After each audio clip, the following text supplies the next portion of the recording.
was born Anna Mae Bullock in Nutbush, Tennessee, a tomboy, she says, from a broken home. When she first laid eyes on Ike Turner, a popular singer in a St. Louis nightclub, her reaction, well, was mixed. I thought he was the ugliest person I'd ever seen. I never seen anybody that skinny, but he had a presence. And then I watched him and he got on stage and he started, I thought, oh wow, I want to sing with that man. She recorded with Ike, caught the eye of a label executive. That was the end of Anna Mae.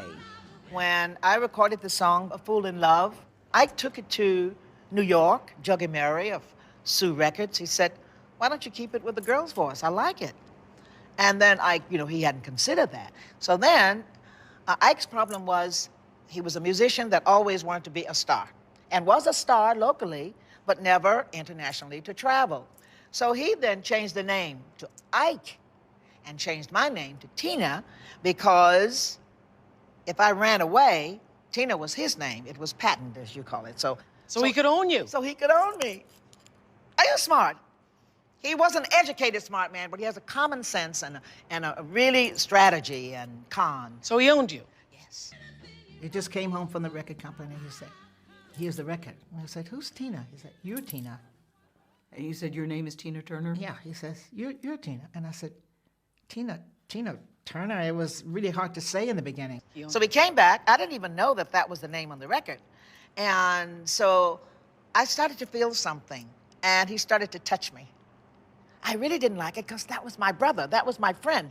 Actually, maybe I wouldn't have been here today if I had not got a relationship with him because we were very close as friends. So you weren't even his girlfriend? That's the point I want everybody to know. No, it was just control. I had sex with everybody around him, Oprah. Everybody's wife. So then I said to the woman that was helping him at the time, I said, I don't want to do this. I knew how Ike was. He had he always fought. He always fought women, men, everybody.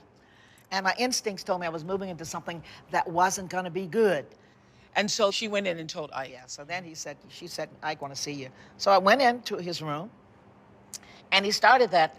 He had a sick way, I found. He started it with, what are you trying to do to me? And then the next thing, he would pick up something, because, if you play guitar, you can't fight and play the guitar, so he always fought with something. Yeah. And then against the head, always the head, with a shoe stretcher. And I had never been beaten. The wooden shoe stretcher? A wooden shoe stretcher. Yeah. And it really hurt, but I was still trying to figure out what was happening. And then, the beating came, yes, like all the rest. And I was down by then, really starting to cry. And then he said, get in bed. Oh, that was really awful. Have sex after, I hate you. How can I how can we make love now if it's love? Yeah. And went through that, and then I laid there with a swollen head, just having sex, feeling like you have really gotten yourself into something. Ike asked me to marry him. I knew it was for a reason, but I had to say yes. I knew, or it was going to be a fight.